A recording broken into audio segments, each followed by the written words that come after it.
Tetori është muaj i cili dedikohet ndërgjegjësimit ndaj kancerit të gjirit, i cili po ashtu njihet edhe si tetori i rozë. Duke ditur rëndësinë e këtij muaji dhe të kësaj sëmundjeje që prek shumë njerëz, doktor Burim Polloshka, radiolog, foli se nga cila moshë këshillohet të bëhet ultrazëri i gjirit dhe nga cila moshë preferohet të bëhet mamografia në mënyrë që kjo sëmundje të zbulohet sa më herët. Siç dihet, ky muaj është tetori i rozë, domethënë për vetësimin për kancerin e gjinit. Kemi vizita, mirë po sipas algoritmit, varësisht prej moshës, orientohen çka duhet fillimisht të bëjmë.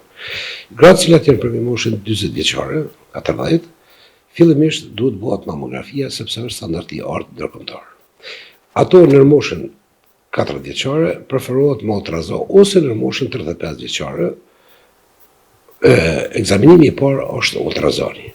Prandaj edhe apel bëj që gratë sa më tepër, sidomos për mbi moshën 40 vjeçare, që ta bëjnë mamografinë, meqense është standardi i artë për detektimin e hershëm të patologjive të gjinit. Doktori Polloshka tha në mënyrë që kjo sëmundje të zbulohet sa më herët, fillimisht këshillohet të bëhet edhe vet kontrolli. Fillimisht preferohet që të bëhet vet kontrolla. Vet kontrolla bëhet gjithmonë pas ciklit menstrual, kur është më përshtatshme që të shihen proceset ose ndryshimet në gjinj, ndonjë gung, ndonjë ndryshim i lëkurës, skuqje apo diçka tjetër. Nëse do të thonë kjo standardi i artë, vetë kontrolla të cilat gratë vetë mund të aplikojnë, nëse vrejnë diçka, madje të lajmërohen te mjeku.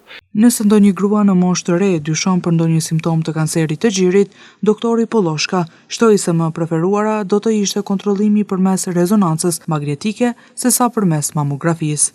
Nëse në moshë të re, zakonisht nëse vrejnë diçka ose ka një dyshim, mamografia nuk preferohet më tepër rezonanca magnetike te mosha të reja sepse është një metodë shumë e sofistikuar për detektimin e patologjive. Ndër të tjera, doktori Polloshka potencoi që ndërgjegjësimi për kancerin e gjirit dhe kontrollet e rregullta janë të domosdoshme për zbulesën e hershme të sëmundjes, e cila mund të shpëtojë jetë.